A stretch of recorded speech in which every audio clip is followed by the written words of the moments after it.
And I've got a very juicy question for you as well, on, Paul, son. by the way. Go on. Do you want to answer it now? Yeah, go on. Okay. Love it. Have you ever used Uber before to book yourself a taxi? Not a taxi, a private hire. It's an iconic, decent trade to be in, and if you like London and you want to better yourself, I'm not saying that we're better people, Yeah. but it's a better living. So, guys, welcome to the Private Hire Mike podcast. This is the first podcast that I am doing, and today we have a guest. If you'd like to introduce yourself. I'm Paul, and I'm a cabbie. You're a cabbie, Paul. And for those who don't know what a cabbie is, Paul, what is a cabbie? London cab driver, green badge, and I've been driving a cab in London for 10 years. For 10 years. And what got you into the trade, Paul? Good question. I had a lot of friends in the trade. I wanted a bit of flexibility, wanted to be my own boss, and I love London, and I wanted to learn the streets, and it just went from there. Really, I was in a job I didn't really like. And I wanted a bit of flexibility, and a lot of my mates were cab drivers, and they really liked the flexibility. The flexibility was the main thing. Yeah. But when I sort of found out what sort of money could be earned at the same time, it really sort of spurred me on. Do you know what I mean? Yeah, definitely. So you've been making a little bit of noise recently online, and we're going to be talking about that. I've got something for you actually before you go on. I've got a present. Okay. I've got a present. Okay. Hang on. Always love a present. I think I know what it is as well. Do ya? Have you been sneakily looking? Oh, mate, I think I know what you're going to give me here. There you go. See, I don't have to worry about breakfast tomorrow, guys. And with breakfast, you get your own licence. You get your own licence as well, right? Yes, mate. I love that. I've been saving that all week, that one. So what about the milk, though, Paul? No milk, man. Just you dry. Right. So, okay, let me start off with this question. What would you, on your side of the fence, what's the current state of the black taxi industry right now in London, would you say? We're in decline. Mm-hmm. There's no two ways about it, and that's probably why I'm sitting here, to be honest with you, because I'm really keen on opening us up, right? Showing the whole industry, transport industry, what the best paid driving job in London is, and it's us. Right. Okay. I challenge anyone to want to say it's not. But I believe it is. I can't do headphones anymore. Can't do the headphones. No, just make sure you keep your mic. Yeah. Okay. Yeah. So basically, listen, I believe it's the best paid driving job in London. Right. It's the most flexible. I think we've got the best working conditions. Mm-hmm. It's not easy. Right. It's not easy driving any vehicle around London. Yeah. But we've got access to the bus lanes. We've got access to the ranks. Okay. Yeah. We can work apps if we want to work apps. We're protected by the meter. Our working conditions are protected by the meter. Mm-hmm. You're not beholden to a massive company that manipulates you. Right. Okay. We ain't got that issue. Okay. Like I said, it's not a perfect job. There's no perfect job out there. But if you're going to be doing a driving job in London, I believe you should consider the knowledge. It can be done quick, but you've got to work hard, and it's unpaid. The training is unpaid. That's the hard part. But if you want anything decent, you've got to work for it. Okay, so in that case, and what would you say then are the biggest challenges right now for black cab drivers in London? So the drivers that have the green badge, what would you say are their biggest challenges right now?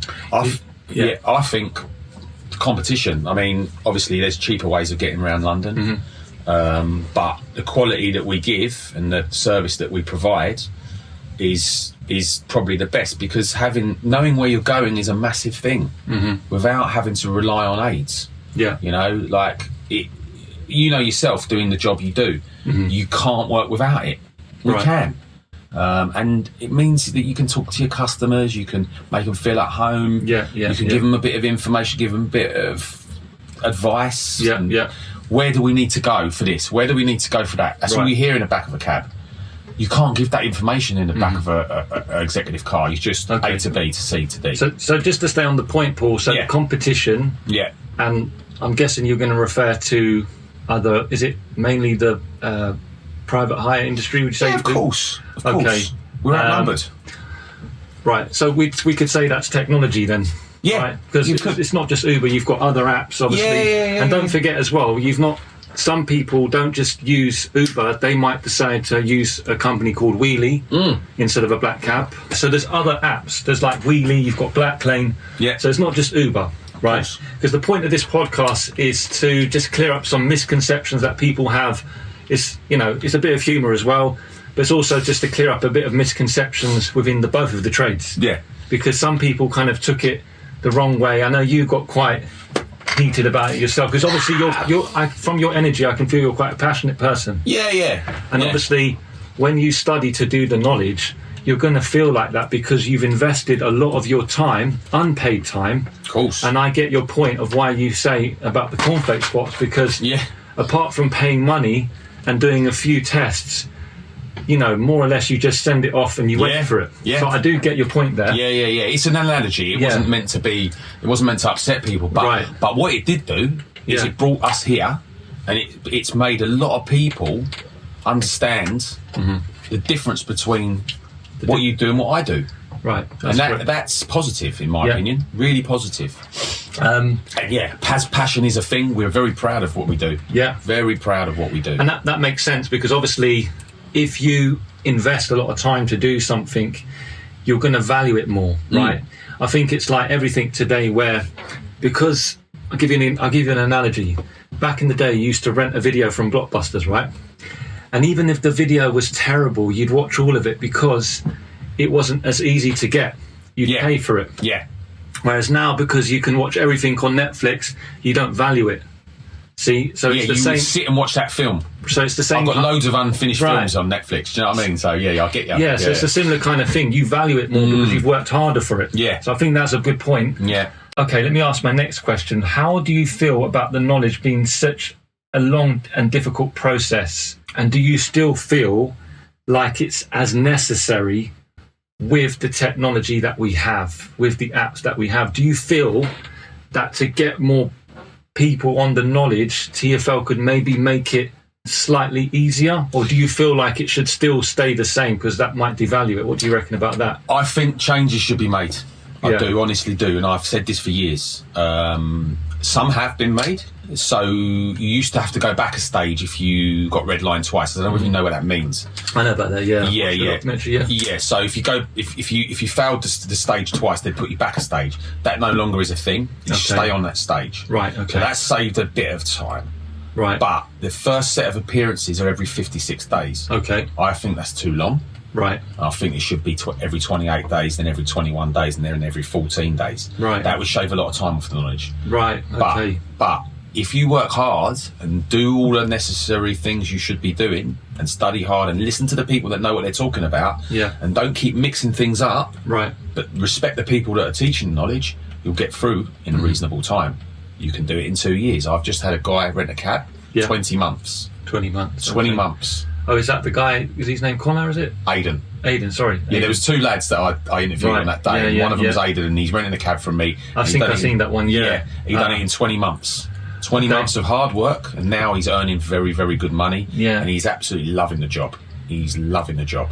So you just think that maybe they could do the appearances a bit more quicker? Yeah, there's no reason. Why not? Okay. There's no reason why not. Okay. That does make sense. Yeah. Okay, so we'll get to the main thing now, Paul. Go on. The main Paul. As you can see, it's okay. So for those who don't know, Paul put up quite a controversial video that I think sort of gave him a little bit of spotlight online. Yeah. Which obviously helped you out a little bit. Why not? And he essentially said that Uber drivers get their license off the back of a cornflake box. What do you mean by that, Paul? So basically, back in the day when I was a kid, you'd get the cornflake packets had coupons. Okay. And you'd save up 5 coupons. It would take you a month. Okay. But you had to keep buying the cornflakes, right? So you had to keep buying the cornflakes, and you'd save up the coupons, and you'd get a toy. Right. And in the case of private hire, you save up, you get your DBS. Yeah. You get your medical. Okay. So they're your 2 tokens. Right. You send them off to TfL, and they send you back your license, which is your prize. Right. Yeah, okay. and also you get your toy, which is your sat nav. Right. Your sat nav. Okay. So that's an analogy. It was basically I've always had that in my mind of what the difference is. Yeah. Whereas we obviously study and do a degree. Yeah. So basically a degree. I mean, today I did an interview with a young lad. He's 18. Okay. He's finished his A levels. Yeah. He didn't want to go to university. He wanted to be a cab driver. Right. Okay. It's going to come out soon. I've done a podcast with him. Okay. And his parents are funding it because they were going to fund university. Right. But now they're funding him on the knowledge. And so, did you help him with that to make him make that decision? Or? No. Okay. He's seen. He's been watching Tom the taxi driver's videos of his shifts, seen how busy we are. Right. Yeah. Reality. Yeah. We are busy. Yeah. Job to job to job to job. The people want us. He's been watching that, a few other things. Then he went down to the taxi rank at Waitrose in Canary Wharf, chatted with some of the drivers. Okay. And they give him some advice, and he kicked it. Yeah. He kicked off. Okay. And went to Wizan, got his books. Right. Off he went. So essentially, what you're saying really is like it's an analogy, so that you're saying that obviously how easy it is more or less to get a license. It's almost like you're just sending off for it, right? Yeah. Because the process in terms of the actual, the red tape process, doing your DBS and all of that, that's similar, if not the same, but the actual process of actually getting license is different.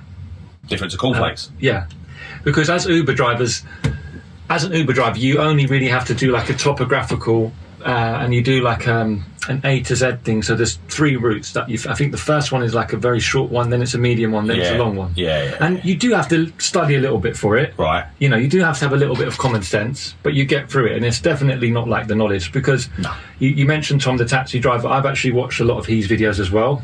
I respect what he does, and I've actually learnt so much about black taxi trade from him alone. Yeah, he's a ledge.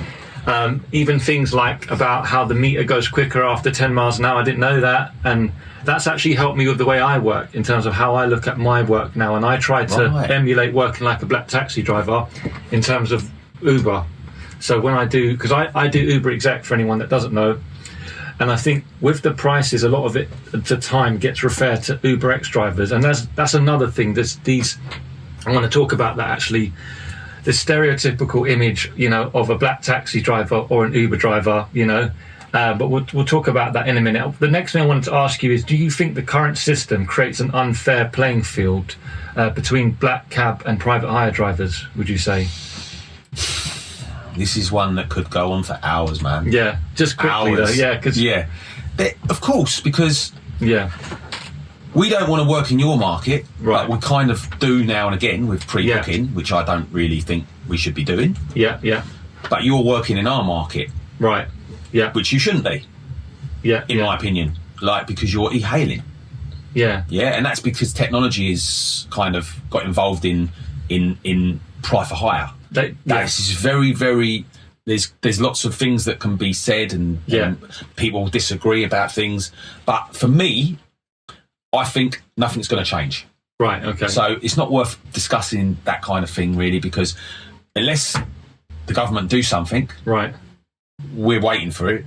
It's just not. So for me, I always say, if you want to earn more, if you want better working conditions, think about us. Okay. If you're happy plodding along, earning what you're earning on Uber, fair play. Mm-hmm. I'm not saying anything negative about that. Yeah. But I just feel that some people do want to go a bit further and do want to do a bit more, and actually, it's protected living. One thing I would want to ask you quickly, Paul, because you did say one comment and a few people picked up on it. Go on. And you said working with proper people. What did you mean by that? Because some people took offence to that. What do you mean by proper people? Proper people. So you've worked towards a qualification. Right, okay. I think that bit was a bit over the top. A bit too much passion, I said when I said it. So that I can say I didn't really mean. Right. So you are a proper person, Mike. Okay. You've got your cornflakes. Yeah. Because from my side, as a private hire driver, a lot of us feel that TfL have actually made the licensing process quite long and expensive alongside you guys as well, because obviously once you get your rec you have to then wait as well to be licensed, which can also take a long time, and I think that's another thing we need to talk about another day. For sure. But I feel like there's a little bit of unawareness in terms of about Uber drivers, because we also have to get the insurance, we spend a lot of money on the vehicle and stuff like that, so we invest a lot as well.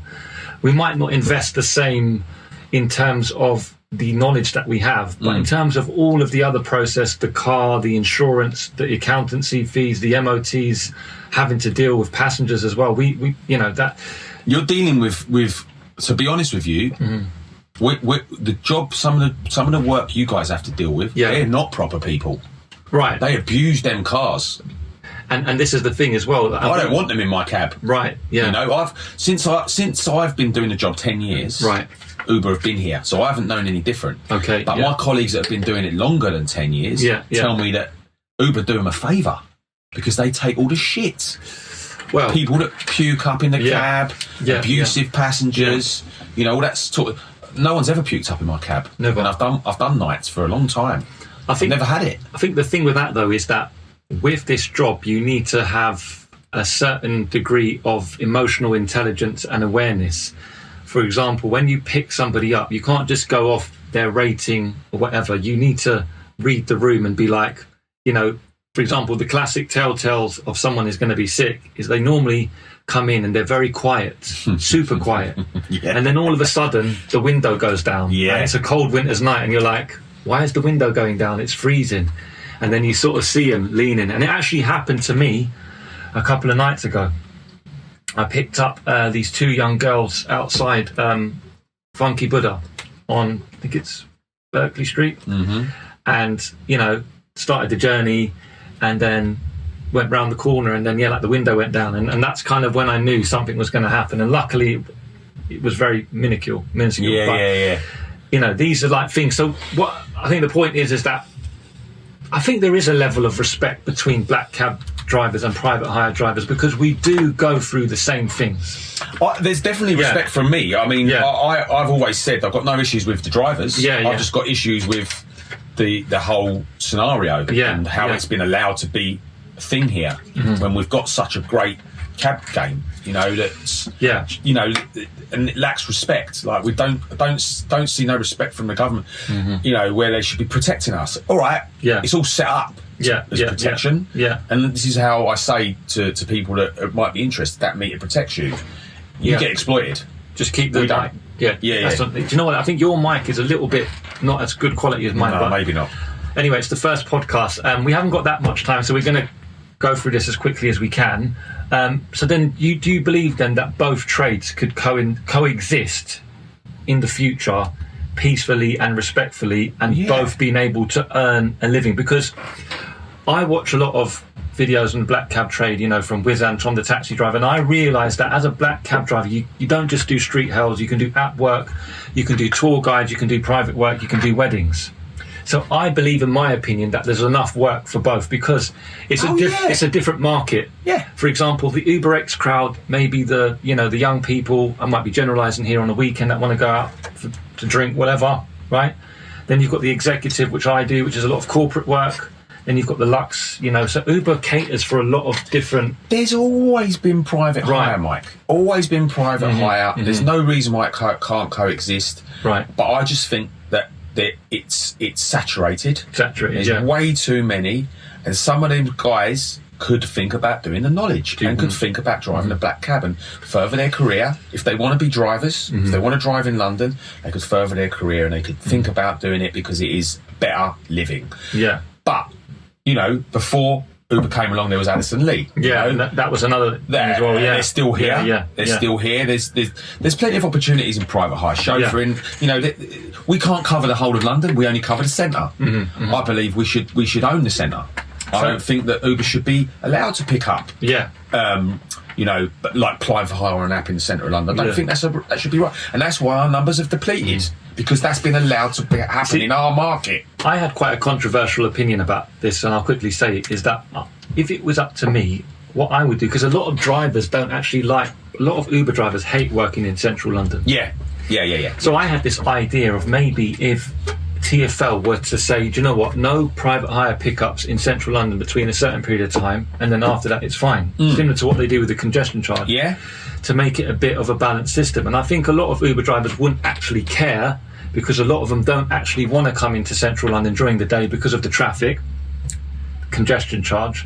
I mean, I've watched a few of Tom's videos in London in the daytime, and the traffic seems to be horrendous. Yeah. And if we're not being able to use the bus lanes, then we're going to be really stuck. So yeah, and now the congestion charge is coming in for electric vehicles as well. And that's another story. So I feel definitely that, TfL need to be doing more, but obviously, and I will say this on the podcast, they have obviously taken the interest of Uber because the amount of revenue that they can generate from Uber. Yeah. You see, totally agree. But I feel though it's like the drivers are the one that get the brunt for it, because it's like they're the ones that kind of get targeted. And for me personally, I felt a bit not insulted by what you said, but I feel like I'm a professional driver. Even though I'm an Uber driver, I'm a professional driver because I've done this job for 7 years. I don't know the knowledge of London, but I know quite a fair bit about London. Yeah. Like different places, points of interest. No, but listen, it got your attention. It got my attention. That's what it did. Yeah, And I did say on a few subsequent videos, which didn't get any traction whatsoever, which is weird. Yeah. I think these apps like TikTok and stuff, they look for controversy and they pump it out to a lot of people. Yeah. But I did say on a few subsequent videos, it wasn't meant really to offend anyone. Yeah. I think it was the way that you phrased it. I think it was the way that you phrased it. And yeah. And a few F's got flown about as well. And okay. Yeah, okay. I'm going to, because we don't have that much time. I have. Okay. And I'll tell you what happened. I was in Miami. Right, okay. She was in London. I got absolutely ripped to shreds by a yellow cab in Miami. Okay. And the only way we could get around properly without getting screwed was by them. By Uber. I had to. And I've got in, no, I haven't, I've got in them with friends, you're in groups and stuff like that. They're huge. What can you do sometimes? You have to. So they're going to kill me. All the cabbies on Twitter are going to kill me. This is not a stitch. But I'm going to be honest. This is not a stitch up, by the way, but that's right. Because look, some cabbies would use Uber Eats, right, to order food, right, on their day off. Yeah, okay? Maybe. I feel like we can't really get away from it, and that sort of caveat or segues rather. That sort of segues rather into my next question: is that black cabs are now available on the Uber app. Now, I've done a bit of research because I asked questions in my private hire vehicle, because I don't want people saying it's a taxi. Yeah. And a couple of my customers have said that they have booked a black cab on the Uber app. And they actually said it was okay. And I said, well, I'm quite surprised by that, because I've heard that most of these black cab drivers don't want to have any affiliation with Uber. Now, obviously, black cab drivers do use the apps. I know there's a few, isn't there, like that you guys use. What if you guys were to use? And I don't care about Uber, by the way. It's just a company that I work for. Yeah. If you guys were to start using it, what would be the terms and conditions for you in terms of if you were to use Uber as a black cab driver? Me, like to use there ain't no way I'd use it. So you wouldn't use it. So even if it could get you more work and you could earn more money and they wasn't to take any commission, you wouldn't use it at all? Okay. I have no need. That's fine. Yeah. But the other apps you would?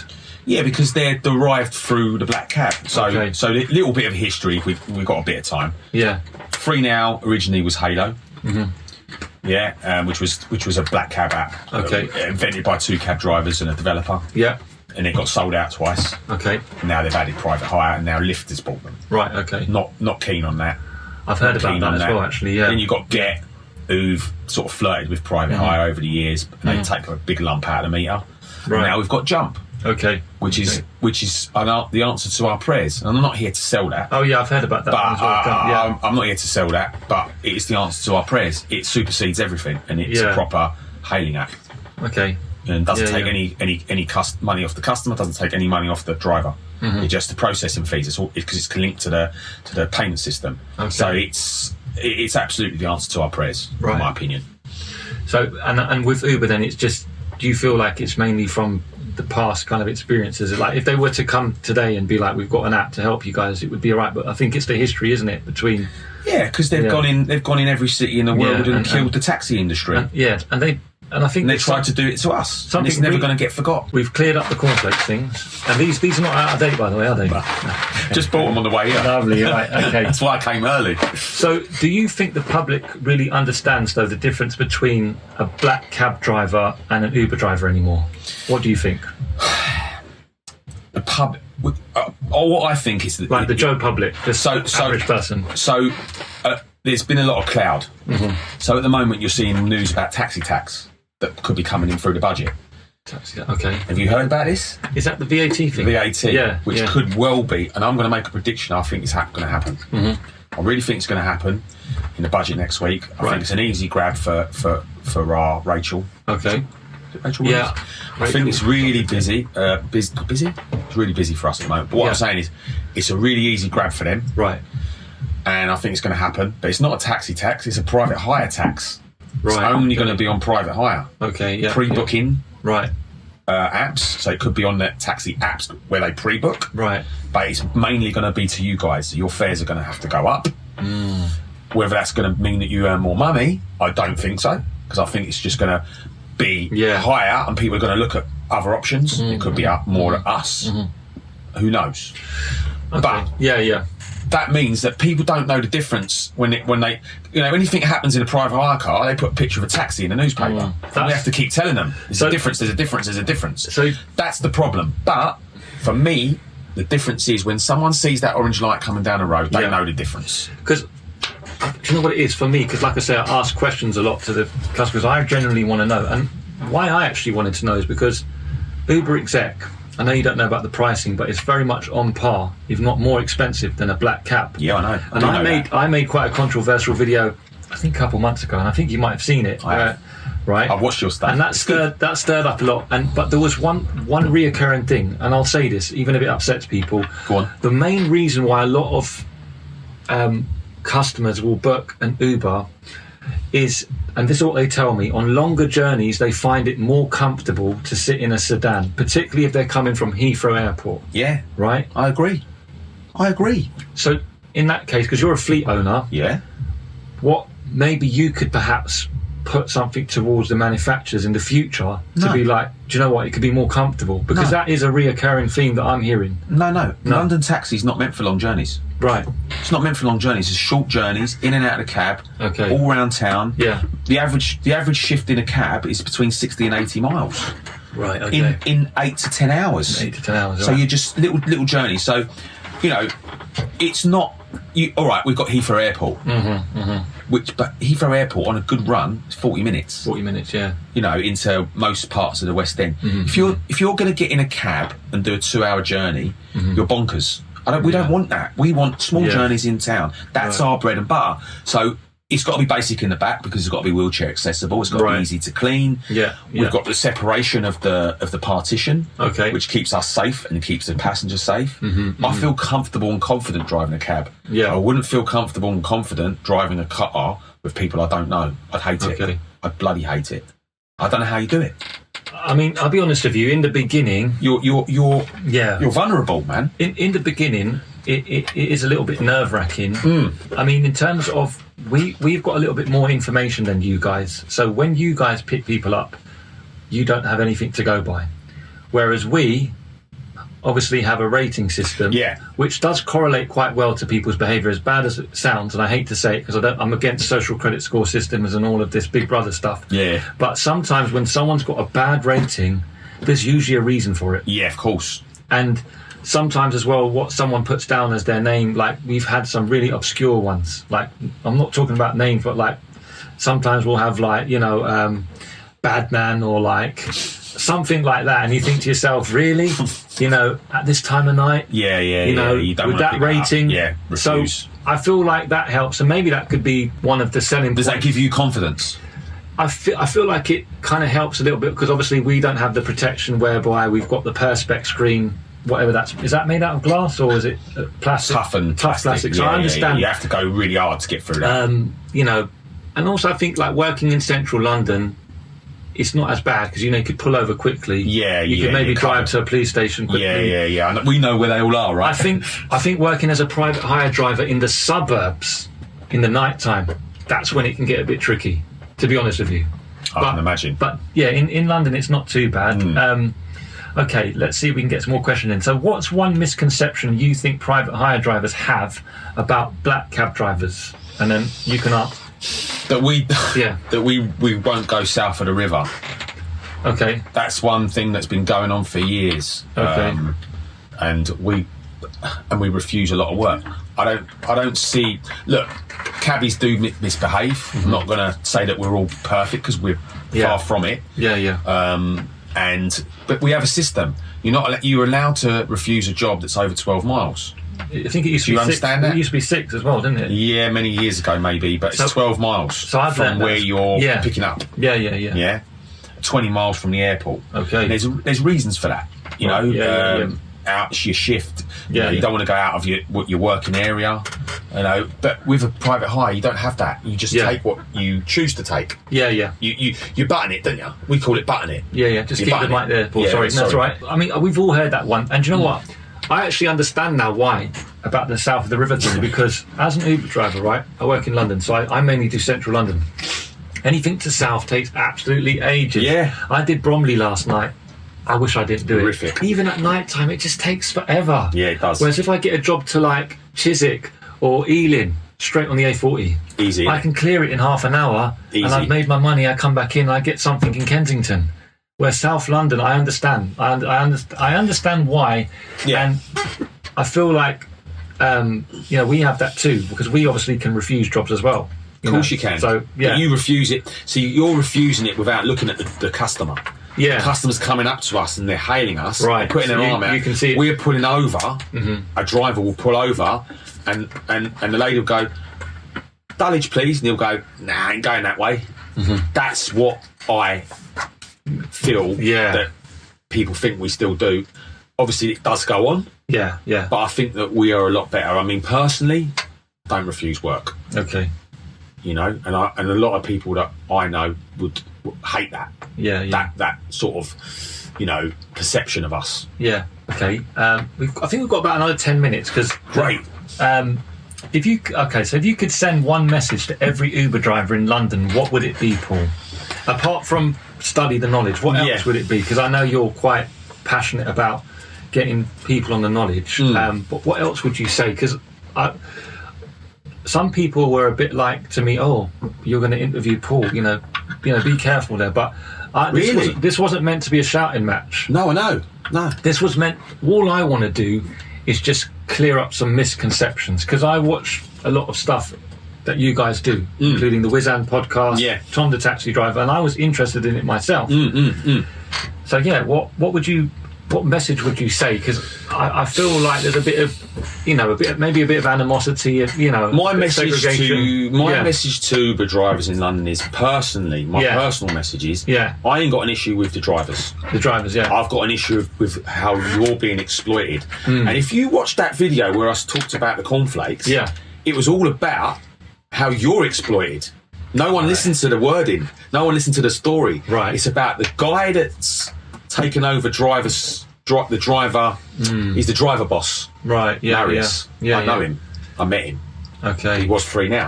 Right. Okay. It was about him taking over. You did. And that, what's going to happen next? Right. So I think you've got to watch how you're being treated. Right.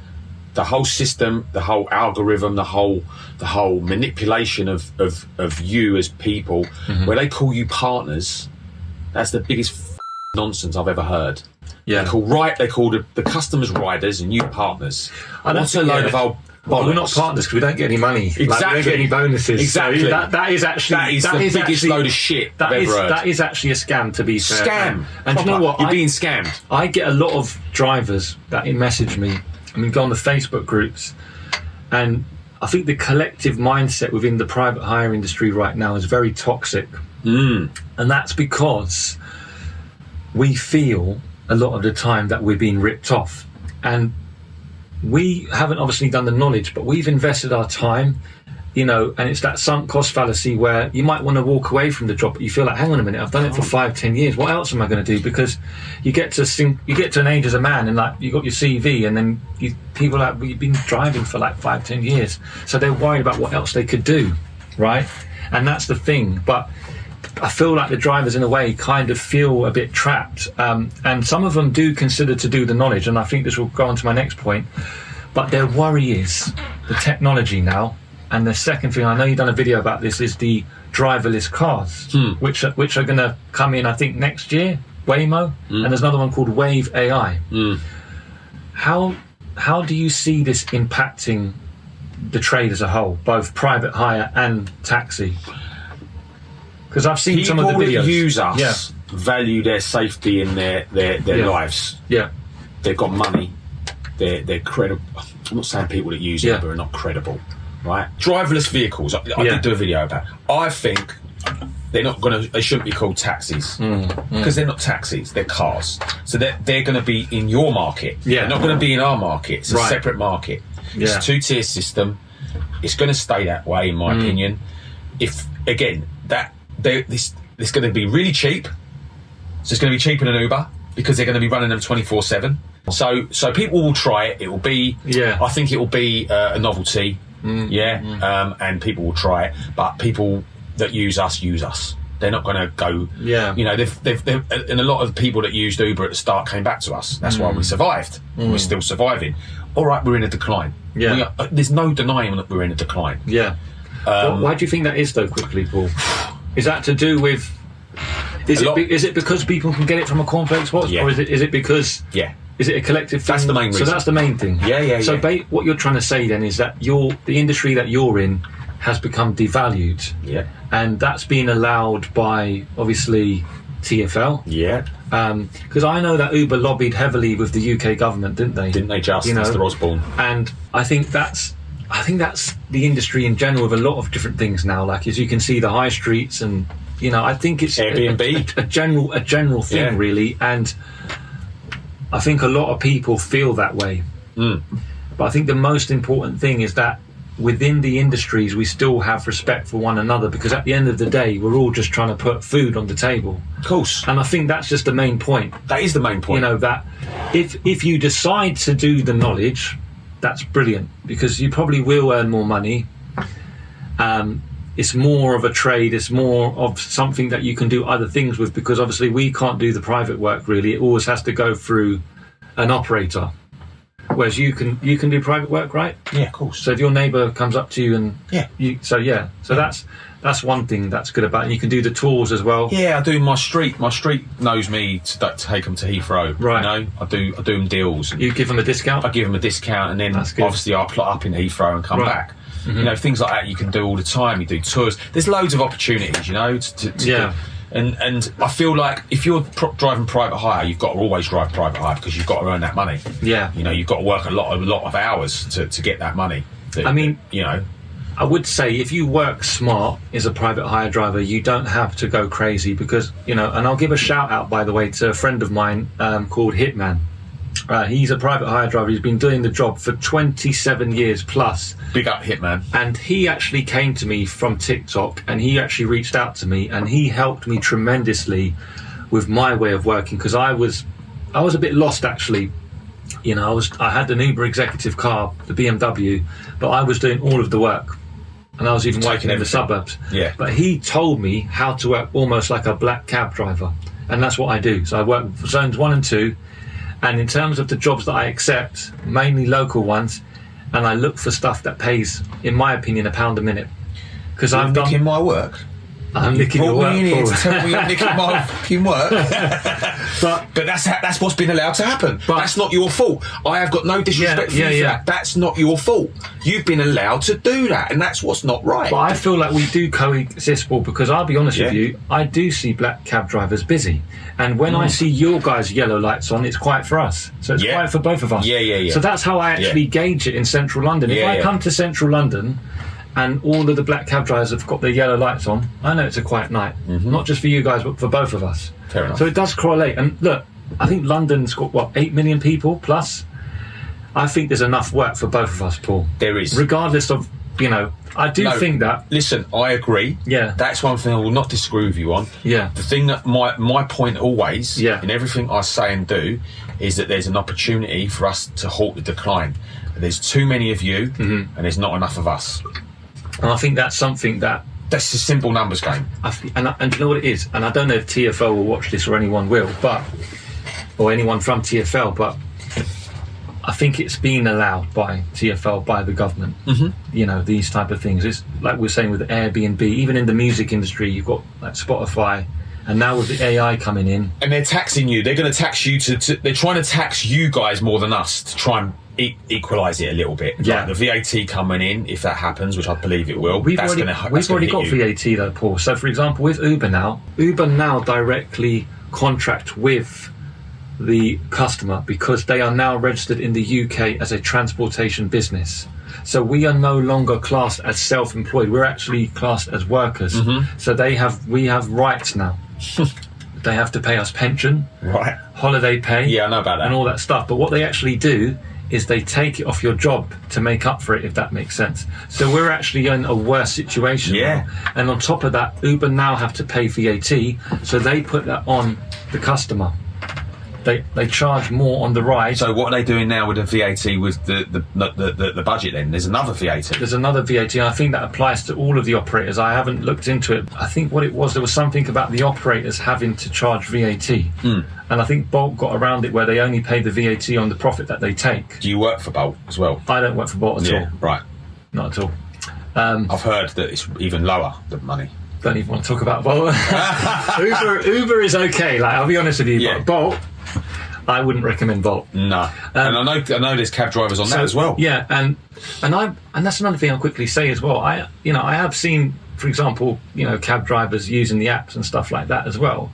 But I think it's like to use ones that are like decent enough. I feel like what it is that Uber's just got like a very bad name because they put a lot of people out of business. And like I say, people lost their lives over it, mate. Yeah, and there is, like this misconception that they're all like useless drivers, when some of them, like I say, have actually been on the roads like for a long period of time. And I think it didn't help the other day when someone put up that black cab driver that had an accident in London. Yeah, but we don't know the circumstances of that accident. That's just mental. That someone's like, people were like, obviously people know what side of the fence I'm on. So people are DMing that to me, and I'm like, with laughing emojis, and I'm like, do you know what happened? No. Do you know if anyone got hurt? Exactly. Do you know if do you know the circumstances of that accident, mate? No response. Oh, I didn't think to with social media, a lot of things are taken out of context. Everything's sort of like clipped together. Of course. And that's why that got taken out of context. Cornflake. Do you know what? I'm going to be honest, Paul, because I know you commented on Driver Denny's videos as well, and apparently there was a bit of back and forth between you two. Yeah. And he told me a little bit about it, but what I wanted to do, and I also found this actually quite funny. Were you trying to be funny with this? Yeah. You was actually trying to be funny? Yeah. I actually found it funny. Good. The only thing I didn't agree with you is when you said about the proper people. Yeah. And that did actually, because people was like, what does he mean by that? Yeah. Are we not proper people? Who's the other guy that got upset? Lee got really upset. And some of them... Sorry, Lee. And didn't mean to upset Lee. And this is, quite controversial to do this, and I'm probably going to get a bit of stick from it as well, because I've had... some of the people in the black cab trade messaging me as well. Really? And I know that. What about me? No, just in general about what I'm saying and stuff. But all I'm trying to do is just bring awareness within this industry, because even, for example, some of the customers think that, for example, all the Uber drivers, the money that they pay, they get the full amount, or that we get the car paid for. No, we don't get any of that. I know. We have to do every single thing the same as you guys, apart from obviously the knowledge. Your expenses are lively. And the expenses as well. So, we just wanted to obviously bring that up. But in terms of actually getting the license and being able to sign up with Uber, it's very straightforward. The only, obviously, red tape that we have now is to do with TfL and all of their delays. We've got the same, which you guys have as well. Yeah. And I think that could be another reason why some people are a bit reluctant to want to do the knowledge as well, because then they realise that they've done the knowledge and then they've got to wait even longer. Yeah, that's something that really needs to be sorted, and that's out of our control. TfL are sort of not fit for purpose on these kind of things, in my opinion. And who do we talk to about it? I get on very well with a certain organisation in the cab trade, and they have meetings with them all the time to sort these things out. Nothing ever changes. Nothing ever changes. Nothing ever improves. They don't have enough staff. They're quick to take your money for licensing, but when it comes to dealing with your licence, it gets delayed. It's unacceptable. Do you think though that it got delayed with the influx of the amount of applications they get with the private hire? Do you think that that's one of the reasons? Because could be before that, when you got your rec, how long did it take you, for example, to get your license? Once you 5 months. That's still quite ludicrous. That's still quite a long time. When did you pass? 2015. Still quite a long time. DBS was the thing that took so long. That really wasn't TfL's fault. But now you've got the update service, then you can have it. They were just starting it then. So now there isn't that delay for when you're relicensing, but you still see a lot of black cabbies, and I don't know whether it's the same for you guys. They don't put their applications in quickly. They just leave it, and do it at the last minute. That can be the driver's fault. Yeah, one thing I would say is once you, if you need to renew your license, TfL send it to you 4 months in advance. There's a reason for that. Get it in. There was a big on thing, the day you get it. Yeah, there was actually a big thing about that, and I think one driver actually sadly took his life because of it, because he wasn't able to earn his money, and that's really sad. And I feel like TfL have a lot. I know that's a topic for another podcast, but it is. TfL definitely need to do, a lot about that. And in the last decade, I don't think they've handled things very well. Obviously Uber's come along, and all they've seen is just pound signs. Yeah, and in a way they are the ones to blame, really. And this is what I'm saying, when you said about the message to drivers, stop making them money. That's my other message to Uber drivers. Stop making them money, make your own money. And the only way to do that is to become a taxi driver. And actually, that word taxi. Because I've pulled up on ranks before, and an Uber driver's sitting on my rank that I'm going to work on. Yeah. And I've actually said, it's a taxi rank. And the driver's gone, I am a taxi. And I'm sitting there arguing about who's a taxi. Right. I had this loads of times. Yeah. You want to be a taxi driver, you want to earn your own money, you don't want to be manipulated. We're your answer. That's the main sort of message I want to put across. I've had that comment as well, because now I'm aware of it. I don't use taxi anymore because I'm not a taxi driver. I'm a private hire driver. Essentially, I've got my own vehicle, and I have to be. And you're a private hire Mike. So in that case, a couple more questions. What would you change then if you were in charge of TfL's taxi and private hire policy tomorrow? What would you say that would need to change? I'd put everything back in its box. Right. The box that it should be in. Right. It's simple as that. But people don't want to do that. When you say a box, what do you mean by that? Well, everything goes in its box. Right. You're not allowed to work in our market. We don't want to work in your market. We work in our own markets. And the public will have to suffer that. If they don't like it, they have to. But when the public wake up and understand that there's not much in the fares, really. If you want one thing, you get one thing. You want the other thing, you get the other thing. Yeah. Everything goes in its box. Yeah. That's what I would do if I was in charge of TfL. And I wouldn't necessarily have the power to kick Uber out. Yeah. But I would make sure that they were credible and legitimate before they carried on. Yeah. And they did lose their license twice, and they were allowed to reapply and got it back.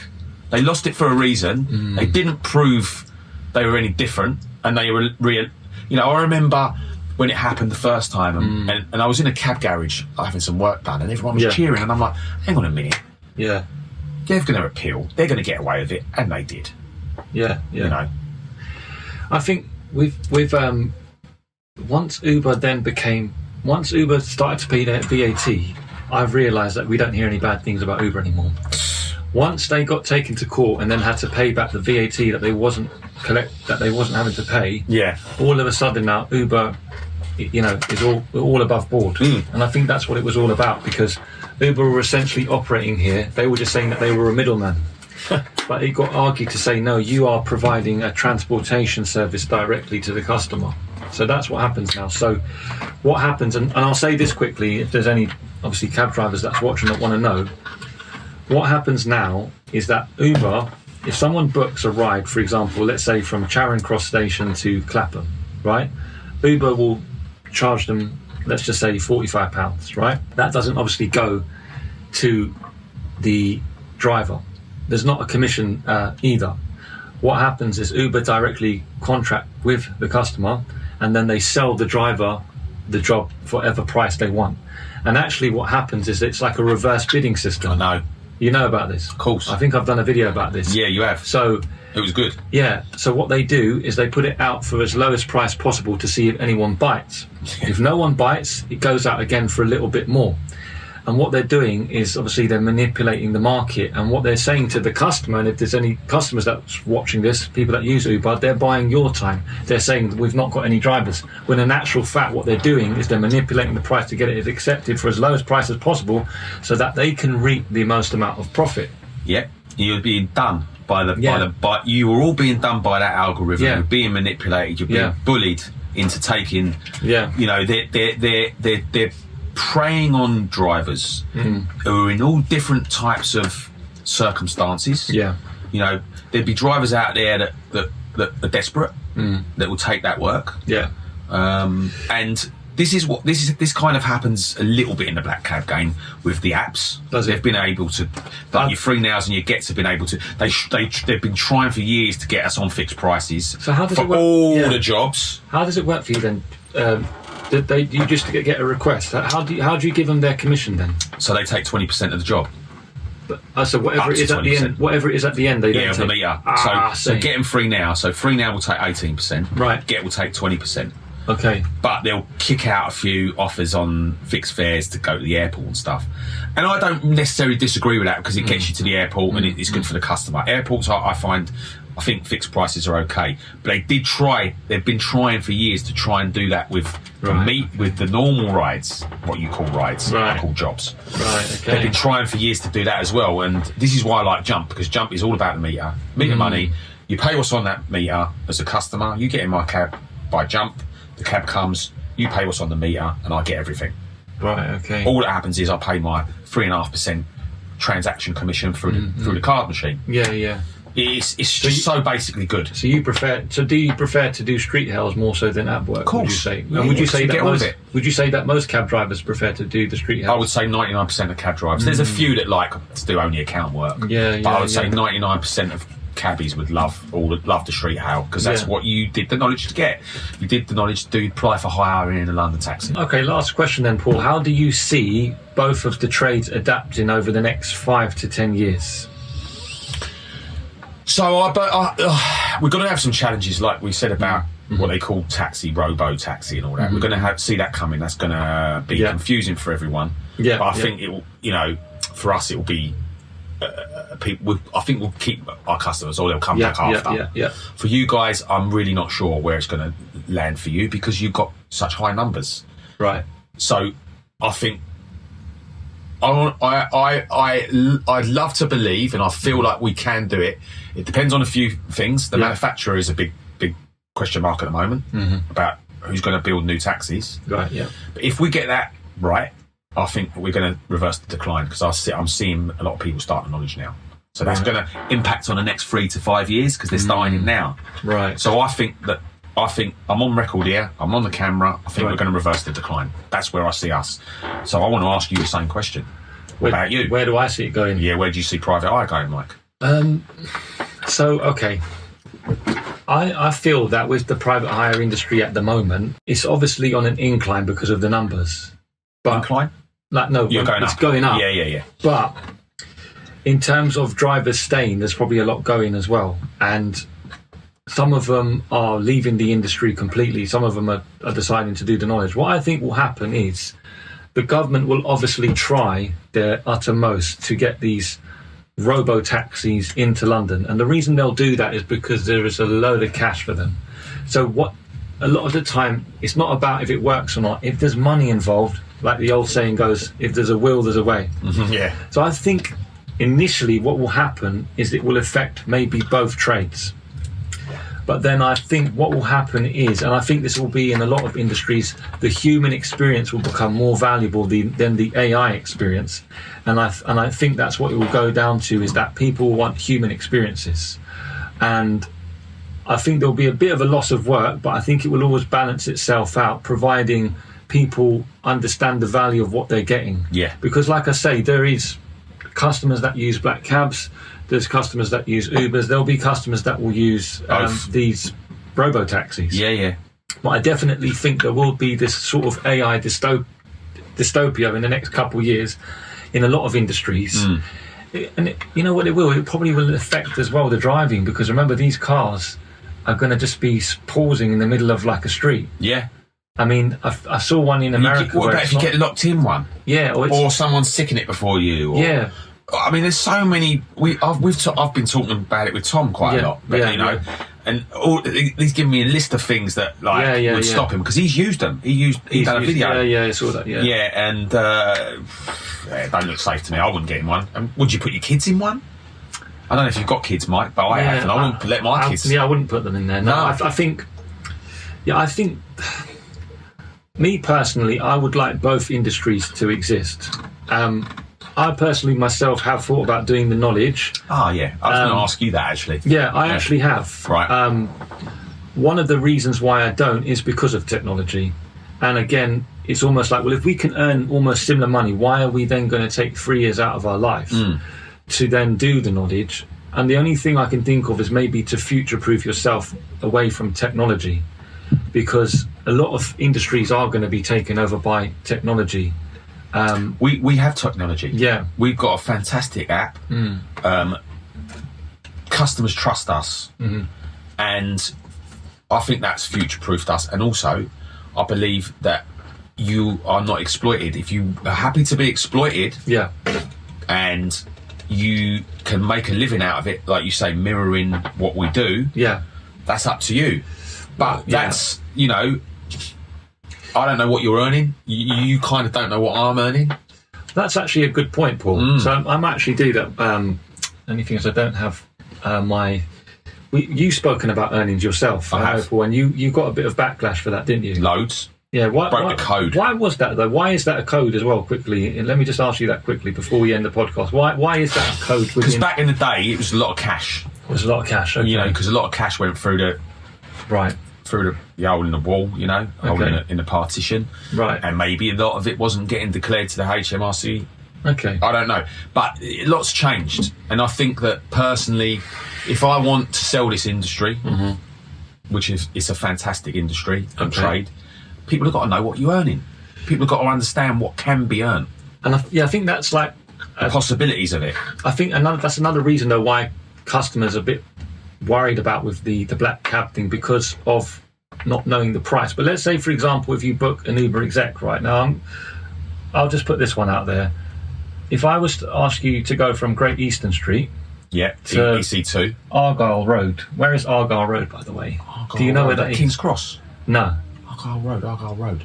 It's actually further out. It's in West Ealing. Oh yeah, that's why I don't know it, because that's not in the knowledge zone. But West Ealing. Argyle Street, I'm thinking of. How much do you reckon that would be in a black cab? From Great Eastern Street? Yeah, around 11 o'clock at night on a Thursday night. You're looking 60 quid. 60 quid? Roughly. 60, yeah? Yeah. So I'd done that job yesterday on Uber Exec. I got paid £62. You got paid £62? And 2p. There you go. Yeah, so with the way that I do it, I'm not saying that I'm better than anyone else either, no. But you have to... That's one thing I would say about black cabs, and I say this. And you got that after the Uber's costs. And I'll say this: even if you don't, in my opinion, even if you wasn't to do the knowledge, even just learning points of interest and a few runs, you'll actually make more money as an Uber driver. And that's one of the reasons why you guys make more money. Is not just because you've got the badge, but because you have the knowledge, meaning that you know where to go at 11 o'clock at night on a Thursday. Get your money. You know where to work on a Monday at 2 o'clock in the afternoon. Yeah. It's not just the app; it's also knowing that, and that's what's helped me become a better private hire driver. Is knowing where to work, how to work, what jobs to do, what jobs not to do, when to go south of the river, when not to go south of the river. Yeah, no, listen, and you work it very well. And I can see how you deal with it in a good way, and that's clever. Listen, full respect for that, and I'm not knocking that. And I'll be honest with you, if Uber was to crumble tomorrow, and I actually do genuinely like this job. I actually do genuinely like it, and I think even if I was retired, I'd still go out on the weekend to do it because I like talking to people. Yeah, you talk well, man. You present this lovely. If Uber was to go tomorrow, I probably would think about doing the knowledge because I'd want to be able to earn that same money, have the same freedom. Yeah. So what you're saying basically is, if you want to earn the money on Uber, it's possible. If you know how, the thing is, not every driver knows. This took me 7 years to understand this. It took you 7 years to do the knowledge of Uber. No, but then to be honest with you, I never did the central London thing though. That's the thing. But working in central, there's a certain way to work. You see? Yeah. There is a certain way to work. Of course. For example, you prefer to do the local journeys because you can round it up, you get a tip. You can do about 4 or 5 of those in an hour if you're lucky. You can make 40, 50 quid an hour. More. Or a bit more. Yeah. And that's not to talk about money. And I think even when Paul was talking about money, he only did that because he wanted to encourage people.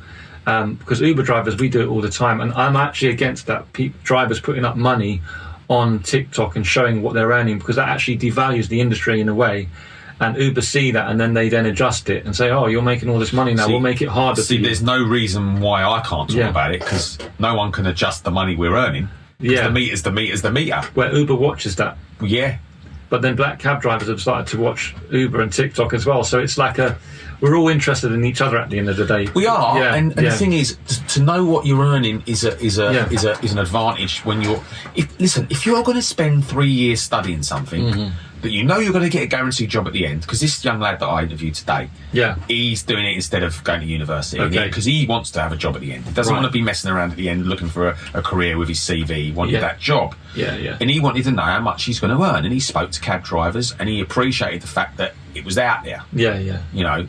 So, it's an hourly rate. Yeah. And then cab drivers go, well, I don't know my hourly rate. Well, how can you be a cab driver for 7 years and not know what your average rate could be? You could just work it out over the year and times it by the amount of hours you work. I mean, let's say, for example, you was to do a 10-hour shift. Me? Yeah. Yeah. What could you earn as a black cab driver? What could I take in a 10-hour shift? Yeah. On an average? On an average, you're looking at £400. £400? Yeah. Okay. That's pretty decent. Yeah. That is pretty decent. Yeah. Between if you work nights, it's more. As work nights. Yeah. And I'd say if you're doing the exec, if you're doing Lux, you could make maybe between 2 to 350. There are days where you can. I mean, there's UberX drivers that do £400, but on a busy Halloween night. This is right. We're talking about averages, isn't it? Yeah. I'm talking about averages. You should be averaging £35 to £40 an hour. £35 to £40 an hour. Okay, and then at night 50. You could go a bit above 50. Okay. And I'm being a little bit. I'm not saying that you're going to get that all the time. You're going to get peaks and troughs, which you are going to get. Like you were saying earlier, if you're seeing all the lights on, it's dead. If you're seeing all the lights off, it's busy. And you know, and that's the peaks and troughs in the season. Both of our jobs are seasonal. Both of them are seasonal, yeah. But right now it's busy. That's the thing for me, and that's helped me to understand the black cab. Watching the black cab trade has helped me help myself in a way, in the terms of how to work. And I would say that to private hire drivers watching this, even if you don't do the knowledge, even learning some of the runs, looking at that, or like points of interest, for example, because then you know, right, okay, at this time of day, there's this club here, people are coming out at this time, you'll earn more money that way. Of course. But if you're just on an app waiting for it to feed you, you're waiting to be spoon-fed, and it doesn't work like that. So, and I'll probably have another podcast about that anyway. But But listen, you're right. I can't argue that. And obviously, you know how to deal with your industry. You're a professional private hire driver. I can tell.